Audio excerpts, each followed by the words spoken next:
नमस्कार, मी फराह खान. तुम्ही बघताय न्यूज 18 लोकमत डिजिटल. हवा पाणी या विशेष सेगमेंटमध्ये पुढच्या काही दिवसात महाराष्ट्रातलं हवामान नेमकं कसं असेल याचा अंदाज घेण्याचा प्रयत्न आपण करणार आहोत. आणि याशिवाय हवामान अभ्यासक पंजाबराव डक यांचा अंदाज नेमका काय सांगतो, महाराष्ट्रामध्ये थंडीची चाहूल कधीपासून लागू शकते, थंडी कधी सुरू होईल आणि शेतकऱ्यांसाठी नेमका कोणता संदेश पंजाबराव डक देऊ इच्छितात हेही आपल्याला या सेगमेंटमध्ये बघायचं आहे. सगळ्यात आधी वेंटूस्काय नावाची एक वेबसाईट आहे आणि या वेबसाईटमध्ये आपल्या महाराष्ट्राचा नकाशा दिलाय, कधी कुठे पाऊस पडण्याची शक्यता आहे याचा अंदाज या ठिकाणी वर्तवलेला आहे. तुम्हाला माहिती असेल, मे महिन्याच्या पहिल्या आठवड्यामध्ये साधारणतः पावसाला सुरुवात झाली होती. अवकाळी पाऊस पडला होता यावर्षी आणि तेव्हापासून ऑन अँड ऑफ महाराष्ट्रामध्ये पाऊस पडतोय. आता नोव्हेंबर महिना उजाडलाय तरी सुद्धा पाऊस पडतोय आणि पुढचे काही दिवस काही ठिकाणी पाऊस पडण्याची शक्यता आहे. या ठिकाणी आपण बघितलं तर 4 तारखेला 4 नोव्हेंबरला म्हणजे मंगळवारी काही ठिकाणी पाऊस पडण्याची शक्यता आपल्याला दिसून येते. त्याच्यामध्ये हा किनारपट्टीचा भाग, या ठिकाणी थोडाफार पाऊस पडू शकतो. कल्याण, डोंबिवली आहे, मुंबई आहे, विरार इथं थोडाफार पाऊस पडण्याची शक्यता आहे. सकाळी 8:30ची ही स्थिती आपण बघतोय. आणि त्याचबरोबर इकडे नांदेडमध्ये सुद्धा, नांदेड जिल्ह्याच्या आजूबाजूच्या परिसरामध्ये, परभणीचा काही भाग, बसमत या ठिकाणी थोडाफार पाऊस पडण्याची शक्यता आहे. उदगीरमध्ये सुद्धा थोडा पाऊस पडण्याची शक्यता आपल्याला दिसून येते. एकूणच असं म्हणता येईल की मराठवाडा आणि इकडे किनारपट्टीचा काही भाग इथं थोडाफार काही ठिकाणी उद्या सकाळी म्हणजे 4 तारखेला सकाळी 8:30च्या सुमारास पाऊस पडू शकतो. त्याच्यानंतर आपण सकाळी 11:30ची स्थिती बघितली तर या वेळेला मात्र इकडे मराठवाड्यामध्ये बऱ्याचशा ठिकाणी किनारपट्टीचा भाग आणि विदर्भामध्ये सुद्धा काही ठिकाणी पाऊस पडण्याची शक्यता आहे. याच्यामध्ये विदर्भामध्ये आपण बघितलं तर अमरावती जिल्हा, वर्धा, नागपूर जिल्ह्याचा काही भाग, अकोल्याचा काही भाग या ठिकाणी पाऊस पडू शकतो. चंद्रपूर, गडचिरोलीमध्ये सुद्धा पाऊस पडण्याची शक्यता आहे. अहेरीमध्ये पाऊस पडू शकतो आणि याशिवाय नांदेड जिल्ह्यामध्ये सुद्धा पावसाची शक्यता आहे. आणि इकडे अकोला, लातूर जिल्ह्याचा काही भागामध्ये पाऊस पडण्याची शक्यता दिसतीये. तर किनारपट्टी आणि पश्चिम महाराष्ट्रामध्ये सुद्धा थोडाफार पाऊस पडण्याची शक्यता आहे. कोल्हापूर जिल्ह्याच्या काही भागामध्ये पाऊस पडू शकतो. इकडे चिपळूणमध्ये पाऊस पडण्याची शक्यता आहे. कल्याण, डोंबिवलीमध्ये थोडाफार पाऊस पडण्याची शक्यता आहे. वसई, विरारमध्ये सुद्धा पावसाचं सावट आपल्याला दिसतंय. आता 4 तारखेला संध्याकाळी 5:30ची स्थिती आपण बघितली तर त्यावेळेला मात्र बऱ्याचशा ठिकाणी पाऊस पडण्याची शक्यता आहे. अर्थात हा पाऊस हलक्या स्वरूपाचा असेल, मोठा पाऊस नसेल, मात्र पाऊस पडण्याची शक्यता आहे. याच्यामध्ये इकडे नाशिक जिल्ह्याचा काही भाग, इगतपुरीमध्ये, कल्याण, डोंबिवली, वसई, विरार, मुंबई, त्याचबरोबर पेण, खोपोली, महाड, इकडे साताऱ्यामध्ये सुद्धा पावसाची शक्यता आहे. बारामती, पुणे जिल्ह्याचा काही भाग, शिरूरमध्ये, कराड, सांगली, त्याचबरोबर कोल्हापूर जिल्हा आणि इकडे शाहूवाडी आहे, रत्नागिरी आहे, चिपळूण आहे, या ठिकाणी सुद्धा पाऊस पडण्याची शक्यता आहे. एकूणच किनारपट्टीचा भाग, पश्चिम महाराष्ट्र, उत्तर महाराष्ट्रामध्ये पाऊस पडण्याची शक्यता आहे. थोड्याफार प्रमाणामध्ये हा पाऊस पडेल आणि मराठवाड्यामध्ये सुद्धा काही भागांमध्ये पावसाची शक्यता आपल्याला दिसतीये. त्याच्यामध्ये उदगीर जिल्ह्याचा थोडासा भाग, माफ करा, उदगीर तालुक्याचा आणि देगलूरमध्ये सुद्धा थोडाफार पाऊस पडण्याची शक्यता आपल्याला दिसून येते. आणि इकडे पुढे आपण बघितलं तर यवतमाळमध्ये पावसाची शक्यता आहे. हिंगणघाटमध्ये पाऊस पडू शकतो. पांढरकवडा, चंद्रपूर, गडचिरोली या ठिकाणी सुद्धा पावसाचा अंदाज आहे. मग उमरेड असेल किंवा नागपूर आहे, काटोल आहे, वर्धा, आर्वी, अमरावती, वरुड या ठिकाणी थोडाफार पाऊस पडण्याची शक्यता आहे. आणि तेच आपण रात्री 11:30ची स्थिती बघितली 4 तारखेला तर त्यावेळेला मात्र पाऊस पडण्याची शक्यता नाहीये. म्हणजे 4 तारखेला मध्यरात्रीच्या सुमारास काही ठिकाणी थोडाफार पाऊस पडू शकतो. तशी पावसाची शक्यता कमी आहे. आता 5 नोव्हेंबरला म्हणजे येणाऱ्या बुधवारी नेमकी काय स्थिती असेल तेही आपण बघून घेऊयात. सकाळी 8:30ची स्थिती आपण बघितली तर पावसाची शक्यता तशी कमी आहे. पण काही भागांमध्ये म्हणजे किनारपट्टीच्या भागामध्ये थोडाफार पाऊस पडू शकतो अशी शक्यता दिसतीये. आणि याशिवाय इकडे सांगली जिल्ह्यामध्ये थोडासा पाऊस पडण्याची शक्यता आपल्याला दिसून येते. कराडचा काही भाग या ठिकाणी थोडाफार पाऊस हा पडू शकतो सकाळी 8च्या सुमारास 5 तारखेला. पण आता दुपारची स्थिती आपण बघूयात. दुपारी 2:30ची स्थिती ही आहे. याच्यामध्ये काही भागांमध्ये पाऊस पडण्याची शक्यता आपल्याला दिसून येते 5 तारखेला म्हणजे येणाऱ्या बुधवारी दुपारी. सोलापूरमध्ये पाऊस पडू शकतो. इकडे पंढरपूर आहे, बार्शी आहे, करमाळा आहे, जामखेड, अकलूज, नळदुर्ग या ठिकाणी पावसाची शक्यता आहे. बीड जिल्ह्याच्या काही भागांमध्ये, केजमध्ये पाऊस पडू शकतो. आणि इकडे आपण बघितलं तर नांदेड जिल्ह्याच्या काही भागांमध्ये पाऊस पडू शकतो. आणि याशिवाय किनवटमध्ये, उमरखेडमध्ये या ठिकाणी थोडासा पाऊस पडण्याची शक्यता आपल्याला दिसून येते. म्हणजेच मराठवाड्याच्या काही भागांमध्ये आणि इकडे गोंदिया जिल्हा आहे, म्हणजेच विदर्भामध्ये सुद्धा थोडासा पाऊस पडण्याची शक्यता आहे. त्याच्यामध्ये ब्रह्मपुरी, भंडारा, गोंदिया जिल्ह्याचा काही भाग आणि याशिवाय चंद्रपूर जिल्हा आहे, पांढरकवडा या ठिकाणी पाऊस पडण्याची शक्यता आपल्याला दिसून येते. आता 5 तारखेला रात्रीच्या सुमारास 8:30ची ही दृश्य आपण बघतोय. या वेळेला काही भागांमध्ये थोडा पाऊस पडू शकतो. त्याच्यामध्ये पुणे जिल्ह्याचा काही भाग, बारामतीचा थोडाफार भाग, अकलूज असेल किंवा पंढरपूर या ठिकाणी पाऊस पडण्याची शक्यता आपल्याला दिसून येते. आणि त्याचबरोबर इथे थोडाफार करगणी आहे, जत आहे, बीटा या ठिकाणी, पुसेगाव इथं थोडाफार पाऊस पडण्याची शक्यता आहे. इकडे इंदापूर, त्याचबरोबर टेंभुर्णी आहे, अकलूज आहे, पंढरपूर या ठिकाणी पाऊस पडण्याची शक्यता आहे. इकडे कळंबमध्ये थोडाफार पाऊस पडू शकतो. खोपोलीच्या काही भागांमध्ये पाऊस पडू शकतो. रेस्ट ऑफ महाराष्ट्रामध्ये तशी पावसाची शक्यता कमी आहे.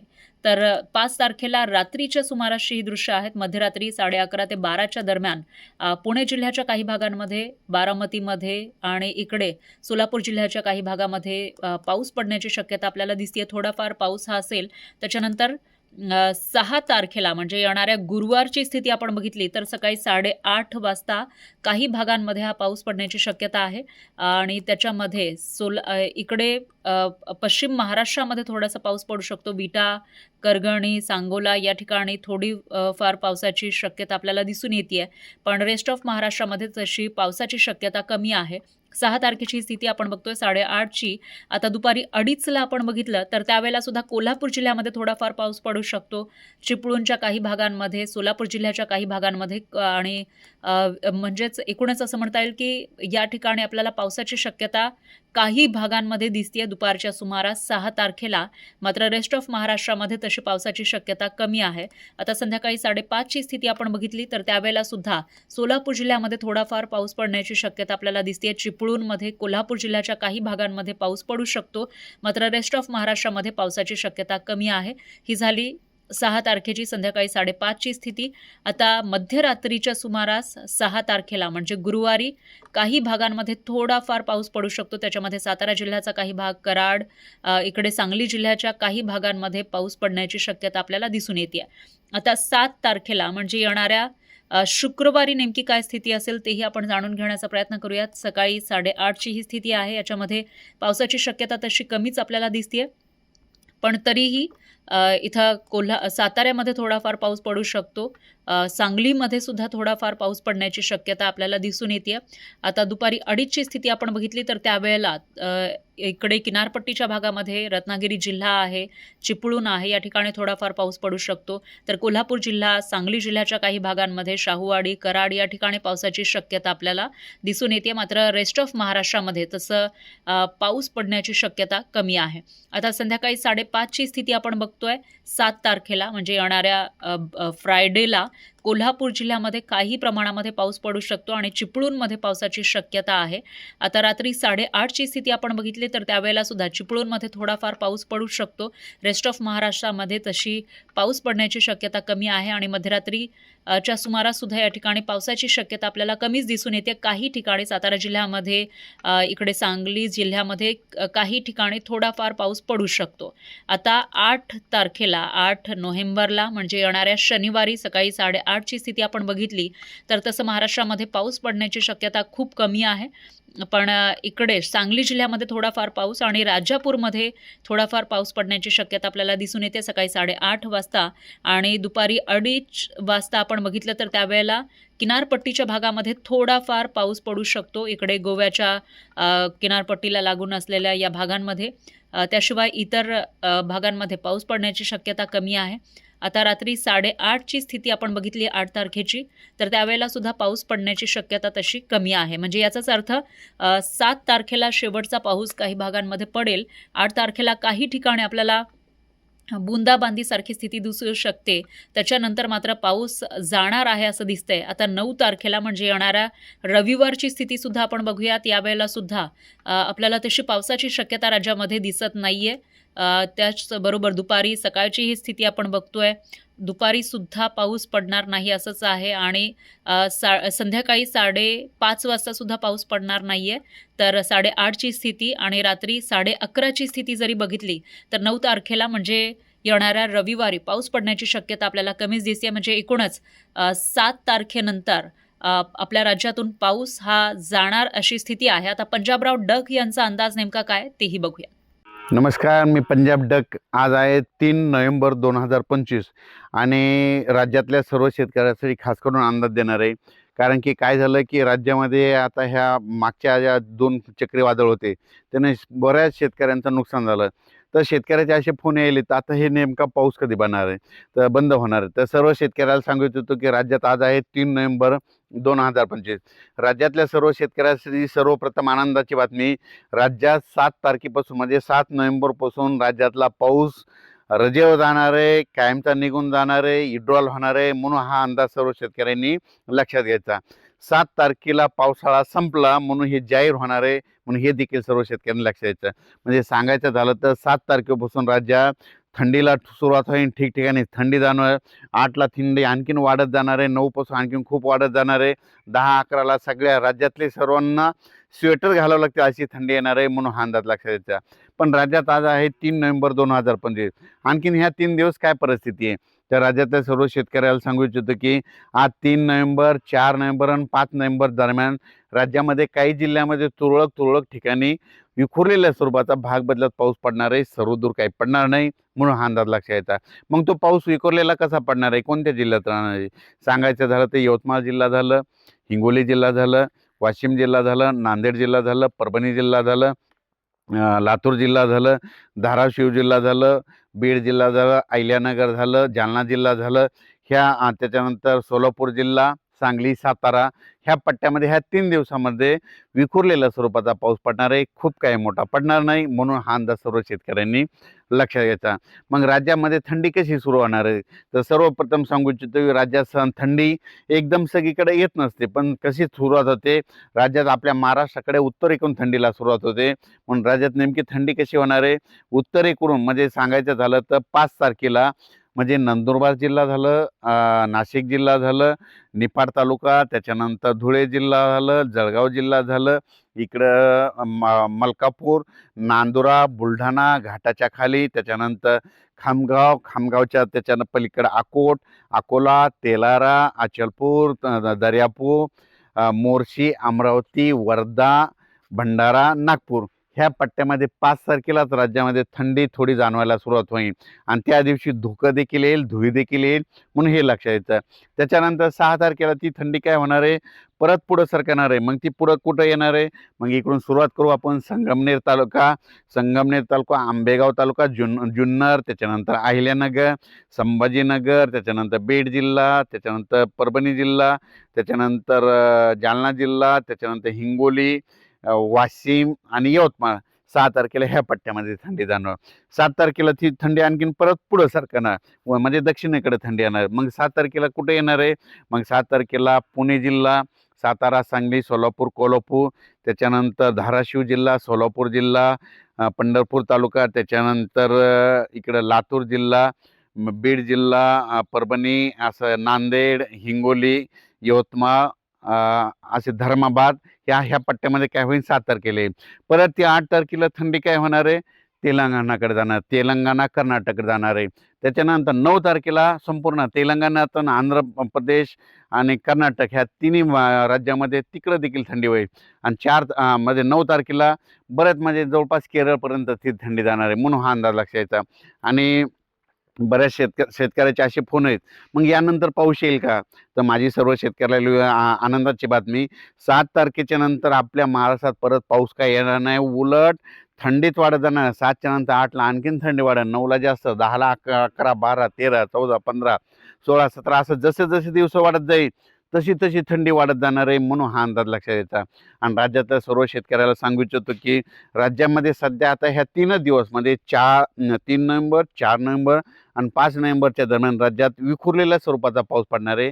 सर्वदूर काही पडणार नाही, भाग बदलत पडणार आहे, म्हणून हा अंदाज लक्षात यायचा. आणि त्याच्यानंतर खास करून वीटभट्टीवाले उत्पादक त्यांचे देखील फोन आले.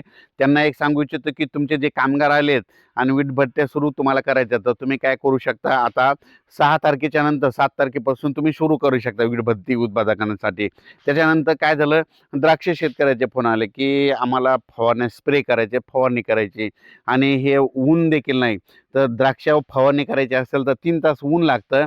तर त्या शेतकऱ्यासाठी आनंदाची बातमी 5 तारखेच्या नंतर 6 तारखेच्या नंतर द्राक्ष जिथं जिथं पट्टा आहे तिथं देखील चांगलं सूर्यदर्शन होणार आहे आणि थंडीची चावल लागणार आहे, धुकं देखील येणार, म्हणून त्यांनी हा अंदाज लक्षात घ्यायचा. त्याच्यानंतर हरभरा पेरणाऱ्या शेतकऱ्याचे फोन आले. हरभरा शेतकऱ्या पेरण्यासाठी आनंदाची बातमी की तुम्ही काय करा, 7 तारखेच्या नंतर जशी वापसा होईल तसं तुम्ही काय करा, हरभरे पेरू शकता. गहू शेतकऱ्यांना एक सांगू इच्छितो की गहू जर पेरायचा असेल तर तुम्ही काय करायचं, 7 तारखेच्या नंतर थंडी येणार आहे, मग तुम्ही गहू देखील पेरू शकता. त्याच्यानंतर राज्यातल्या मकाचे जे काही शेतकरी आहेत त्यांना मका पेरायची, कोणाला काढायचे तर त्यांनी काढू शकता. सोयाबीनचे शेतकरी ज्यांना सोयाबीन वळी लावून ठेवलेलं ते देखील काढू शकता. 7 तारखेच्या नंतर राज्यात पाऊस काय येणार नाही. 7 तारखेला राज्यातला महाराष्ट्रातला पाऊस म्हणजे सांगायचं झालं तर जवळपास 6 महिने मुक्काम केल्याच्या नंतर 7 नोव्हेंबरपासून निघून जायला तयार झाला आहे आणि निघून जाणार आहे आणि थंडी येणार आहे, म्हणून हा अंदाज लक्षात घ्यायचा. राज्यातल्या पुन्हा बऱ्याच शेतकऱ्याचे मला मेसेज आले की आता ह्या 7 तारखेच्या नंतर तुम्ही म्हणता थंडी येणार, मग त्याच्यानंतर पाऊस येईल का? बरेच जण म्हणतात की काय पाऊस येणार आहे. तर तुम्हाला एक सांगू इच्छितो, राज्यातल्या सर्व शेतकऱ्याला सांगू इच्छितो, 7 तारखेच्या नंतर परत काही पाऊस येणार नाही, थंडीत वाढत जाणार आहे, म्हणून हे लक्षात येतं. त्याच्यानंतर ऊसतोड कामगार नेमकं आज 3 तारखेला बरेच कारखाने सुरू झाले, विघ्नर देखील चालू झाला. इकडं शिरोळचे बरेच कारखाने चालू झाले, पंढरपूरकडे चालू झाले. ऊसतोड कामगारासाठी आनंदाची बातमी, आणखीन तुम्हाला 2 दिवस म्हणजे 6 तारीख आपलं 4 तारीख आणि 5 तारखेपर्यंत विखुरलेल्या स्वरूपाचा पाऊस पडणार आहे, खूप काही मोठा पडणार नाही. 7 तारखेच्या नंतर तुम्हाला देखील थंडी सुरू होणार आहे आणि तुमच्यासाठी आनंदाची बातमी, कारखाने व्यवस्थित चालणार आहे. थंडी येणार असल्यामुळं तुमची संपूर्ण कामं नियोजनबद्ध चालू होतील, म्हणून हे देखील तुमच्यासाठी आनंदाची बातमी. राज्यातल्या सर्व शेतकऱ्यांना सांगू इच्छितो की 7 तारखेच्या नंतर सर्वीकडं ठिकठिकाणी थंडीची चाहूल लागणार आहे, धुकं येणार आहे, धुळी येणार आहे, धुरळे येणार आहे. तुम्ही तुमच्या पेरण्या करू शकता, कापसाही घेऊ शकता, म्हणून हे अंदाज लक्षात येतात. 7 तारखेला राज्यातला पाऊस निघून जाणार आहे, म्हणून ही सर्व शेतकऱ्यासाठी आनंदाची बातमी. धन्यवाद.